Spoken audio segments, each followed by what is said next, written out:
नमस्कार। आज हम सुनेंगे कार्तिक मास में कहे जाने वाली एक और कहानी, बुढ़िया माई और धर्मराज की कहानी। किसी गांव में एक बुढ़िया रहती थी। वह बहुत नियम धर्म से व्रत रखा करती थी। एक दिन भगवान के घर से यमदूत उसे लेने आ गए और वह उनके साथ चल पड़ी।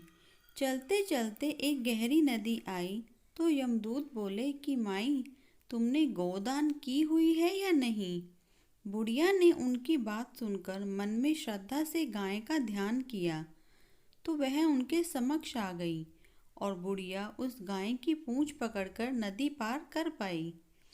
वह यमदूतों के साथ फिर आगे बढ़ी तो काले कुत्ते आ गए। यमदूत फिर बोले, कुत्तों को खाना दिया था। बुढ़िया ने मन ही मन में कुत्तों का ध्यान किया तो वे रास्ते से चले गए। अब बुढ़िया फिर से आगे बढ़ने लगी तो रास्ते में कौए ने उसके सिर में चोंच मारनी शुरू कर दी। तो यमदूत बोले कि ब्राह्मण की बेटी के सिर में तेल लगाया था।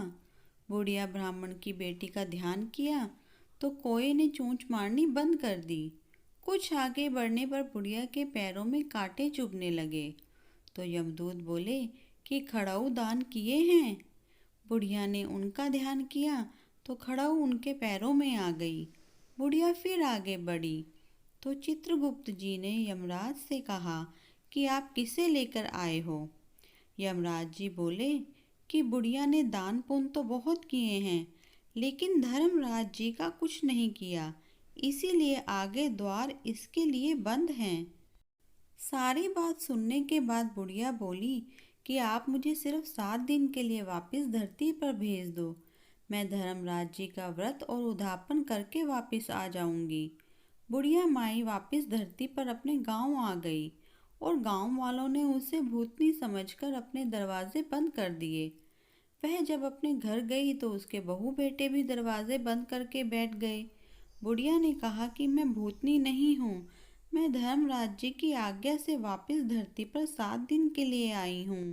इन 7 दिनों में मैं धर्मराज जी का व्रत और उद्यापन करूंगी जिससे मुझे परलोक में जगह मिलेगी।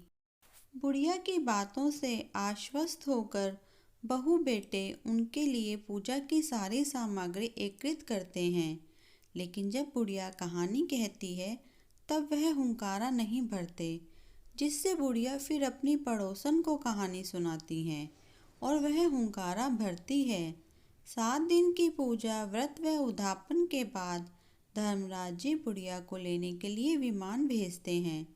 स्वर्ग का विमान देख उसके बहू बेटों के साथ सारे गांव वाले भी स्वर्ग जाने के लिए तैयार हो गए। बुढ़िया ने कहा कि तुम कहाँ तैयार हो रहे हो? मेरी कहानी तो केवल पड़ोसन ने सुनी है, इसलिए वही साथ जाएगी।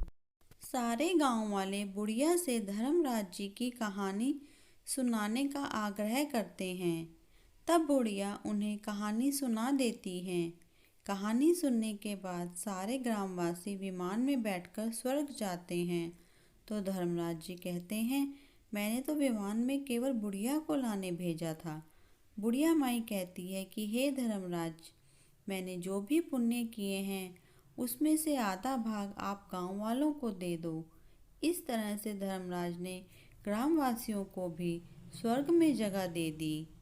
हे धर्मराज महाराज, जैसे आपने बुढ़िया के साथ सभी गांव वालों को भी स्वर्ग में जगह दी, उसी तरह से हमें भी देना।